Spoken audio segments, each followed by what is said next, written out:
पाकिस्तान में कल सुबह से एक वीडियो और कुछ तस्वीरें बार बार देखी जा रही हैं। ये भारत की नई संसद की तस्वीरें और वीडियोस हैं। पीएम मोदी ने जब से उद्घाटन किया तब से पाकिस्तान की जनता इन तस्वीरों को देख रही है और अपना रिएक्शन भी दे रही है। संसद का डिजाइन, बजट और भव्यता, हर बात पर पाकिस्तान की सड़कों, गलियों और सोशल मीडिया पर चर्चा हो रही है। ये रिपोर्ट देखिए।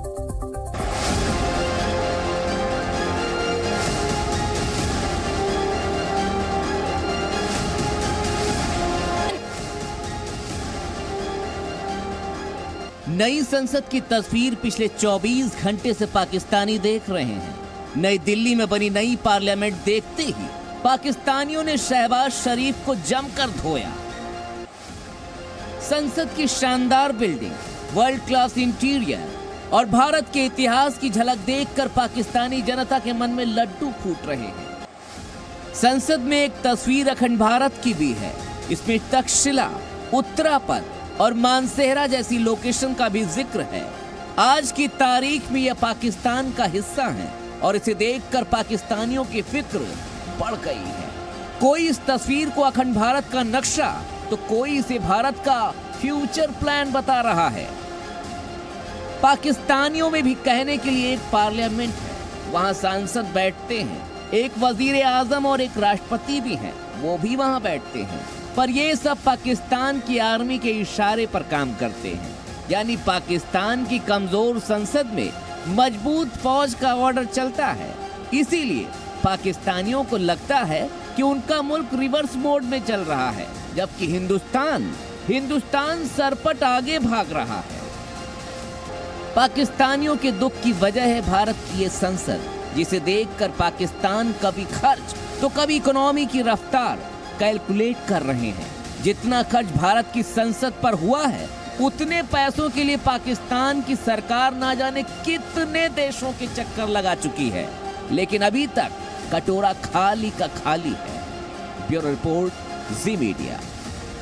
अभी पाकिस्तान की जनता अपने मुल्क की गरीबी के बारे में बता रही थी। इसका एक बड़ा सबूत सामने आया है। नई दिल्ली में पाकिस्तान का हाई कमीशन है। पैसों की कमी की वजह से पाकिस्तानी हाई कमीशन में चल रहे स्कूल को बंद कर दिया गया है। असल में इस्लामाबाद का खजाना खाली है, इसलिए वो अपने खर्चों में कटौती कर रहा है। पाकिस्तान की हमेशा कोशिश रहती है कि वो भारत के सामने खुद को आगे और बेहतर दिखाए, पर ये कोशिश फेल हो गई है और इस खबर ने दिल्ली में पाकिस्तानियों को शर्मिंदा कर दिया है। पाकिस्तान में फैली आर्थिक मंदी की पहुंच अब दिल्ली तक हो गई है। पाकिस्तानी हाई कमीशन का दिल्ली में स्थित एक स्कूल को बंद करने का फैसला करना पड़ा है। इसके पीछे सबसे बड़ी वजह यह बताई जा रही है कि पाकिस्तान के पास अब इस स्कूल में पढ़ाने वाले शिक्षकों को देने के लिए वेतन नहीं है। पिछले 1 साल से इस स्कूल में टीचर्स को वेतन नहीं दिया जा रहा है, जिसकी वजह से लगातार पाकिस्तान के लिए काफ़ी दिक्कतें हो रही थी।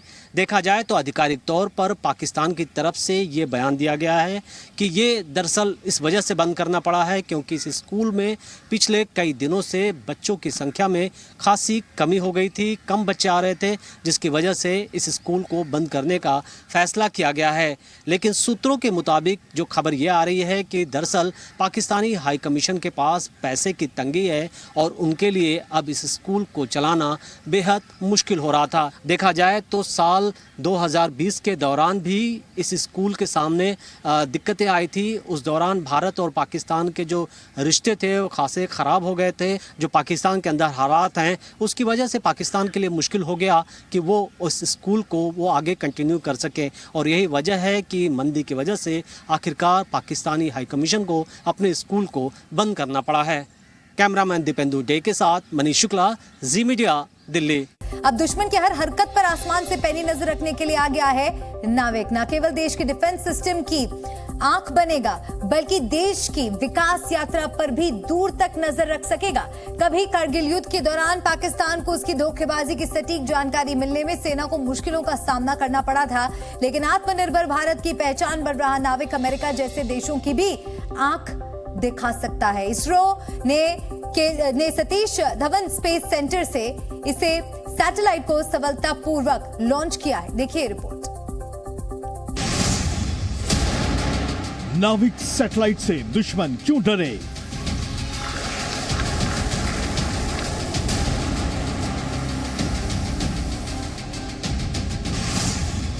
नाविक बस नाम ही काफी है। 5, 4, 3, 2, 1, 0।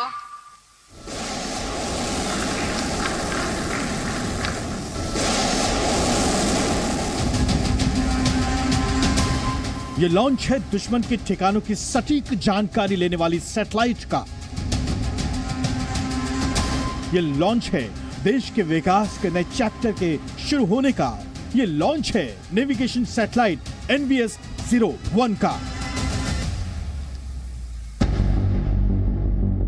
इसरो ने श्रीहरिकोटा से नेविगेशन सैटेलाइट NVS-01 को सफलतापूर्वक लॉन्च किया है।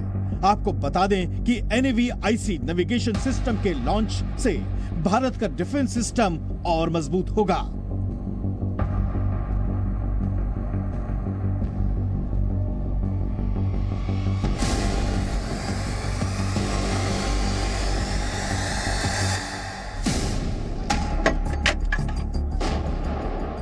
उन्नीस में कारगिल युद्ध में भारत ने घुसपैठ करने वाले पाकिस्तानी सैनिकों की सटीक पोजीशन जानने के लिए अमेरिका से मदद मांगी थी, लेकिन अमेरिका के इनकार के बाद दुश्मनों को पीछे खदेड़ने के लिए भारत के वीर जवानों को ज्यादा मशक्कत करनी पड़ी।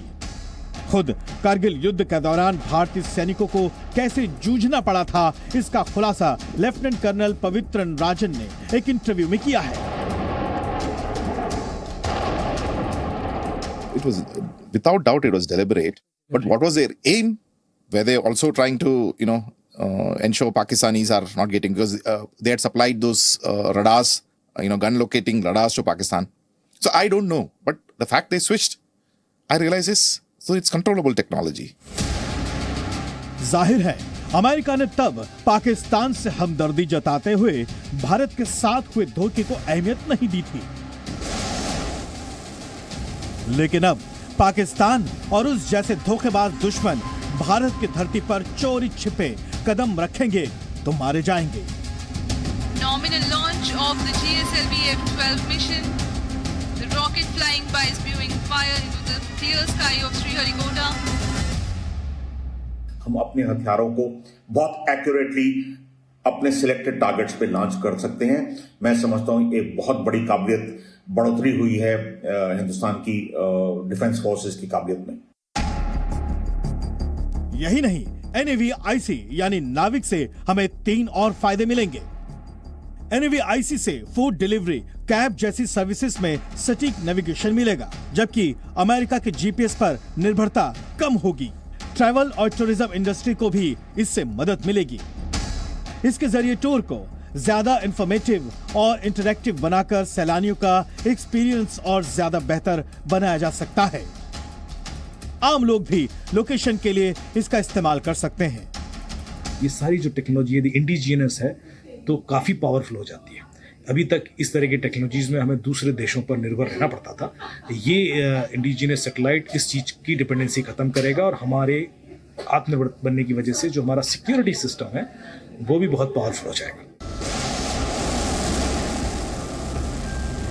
इसका इस्तेमाल टेरेस्ट्रियल, एरियल और marine transportation, location based services, personal mobility, resource monitoring और साइंटिफिक रिसर्च के लिए भी किया जाता है। आपको बता दें कि नेविगेशन के लिए भारत नाविक पर तो अमेरिका GPS पर, यूरोप गैलीलियो पर तो रूस ग्लोनास पर, जबकि चीन बेइडो पर निर्भर है।